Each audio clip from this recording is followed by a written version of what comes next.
Hi, my name is Amari Martin and welcome to Hang Time. This is the all-new Key Sports Analysis programme for Middlesex University's men's basketball team. We'll be covering the weekly games, highlights, interviews and team talks. Today with me we have Kevin Ebo. Mr. Wall. Today we'll be looking at the final game of the season where Brunel University took a win against Middlesex University, which was heavy on them. This game of the season, Middlesex University faced off against Brunel University at Colindale. The first quarter started off positively for Middlesex as they were able to get to the free throw line by attacking the rim consistently. The second quarter belonged to Daniel Maxwell. D-Max was able to break down the defense and score at will.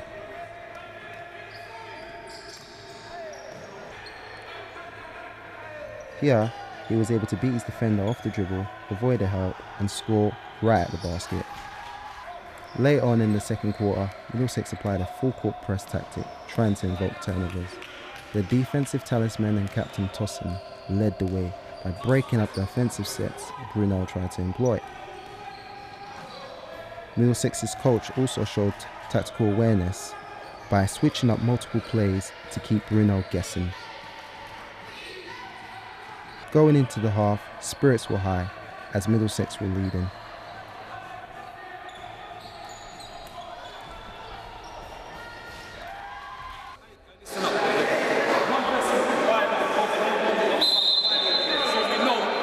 Whichever side it goes on, it's only one more person involved. When you make that cut, which you've been doing well, the perimeter, move the ball around and give that guy a shot.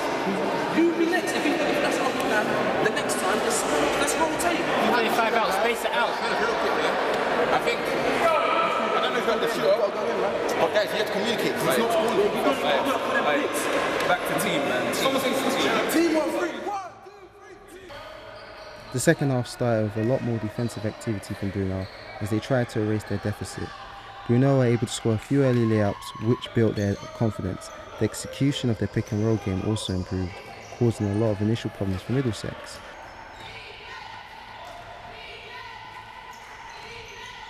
Through defense, Middlesex was able to maintain their lead and score multiple baskets in the fast break game. As the third quarter went on, Middlesex continued to execute well on the offensive end through the use of lobs, solo efforts and passes.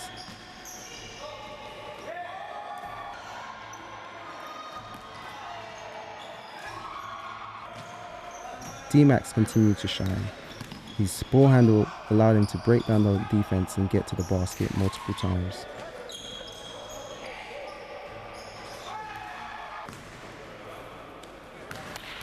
With a few minutes left to go, the coach usually substitutes to keep his players fresh.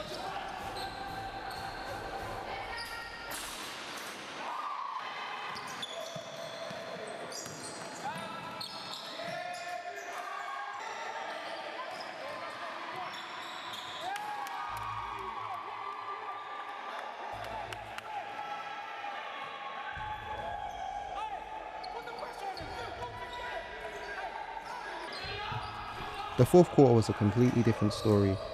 Brunel were able to go on multiple scoring runs while limiting the points Middlesex was able to score. Turnovers and pure execution cost Middlesex at the end of the day as they went on to lose by 16 points.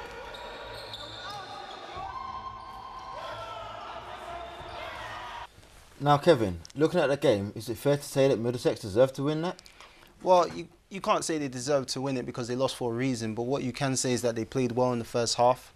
But in the second half, their defensive intensity wasn't there. They weren't getting steals, they weren't getting turnovers, they weren't pressing the ball, and they were settling in for a lot of jump shots. In the first half, they were attacking the rim, they were, shooting all around the basket rather than relying on, their three-point game and stuff like that. So what they have to do is concentrate on their first half performance and try to emulate that in other games.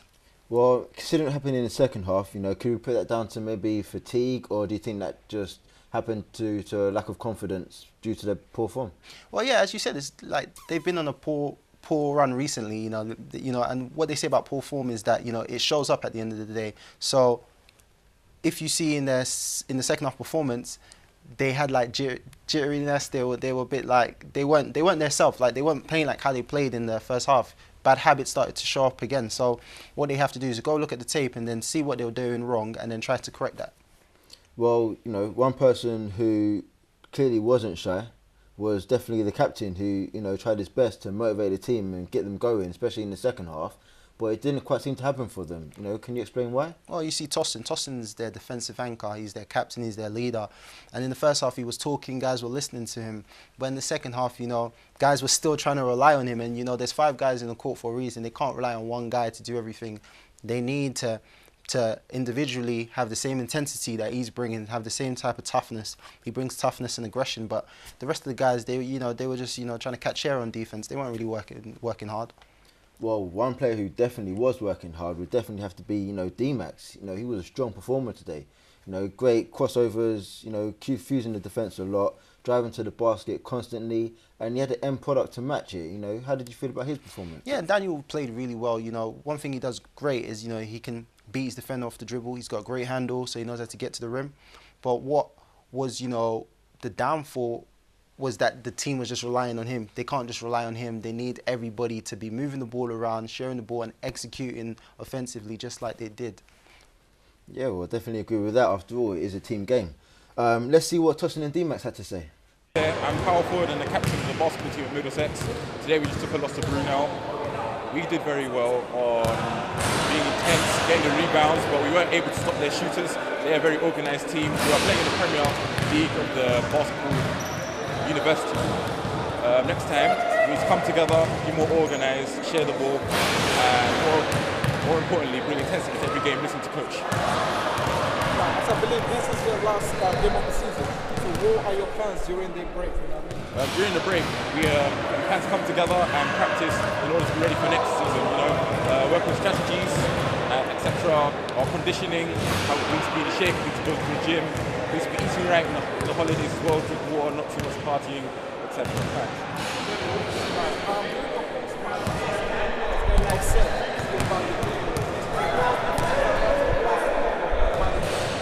I find guys have a lot of heart, but they direct their energy in the wrong place. It's not always good to shout at each other saying, oh, who did this, who did that.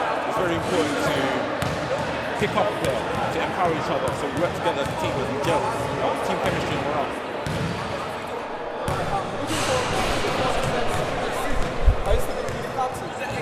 I'm hoping to be captain. I'm going to be doing a master's at Middlesex. Hopefully in finance management. We'll see how it goes about captaincy. So what did you think about what they had to say? Well, you could see on Tossin's face that he was just disgruntled, he was upset. And, you know, the same with Daniel, they were both upset because they know that they put in so much effort and then the others, you know, didn't follow suit. So what the coach, as I said, the coach has to sit down with the guys, they have to evaluate the film and move on from there. And hopefully next season they'll be better. Well, definitely, you know, definitely wish them for the best of luck for next season. Definitely. But that's all we have time for this season. Yep. So please join us in the next academic year. We'll bring you some more high-flying hang time action. And don't forget, post up, y'all.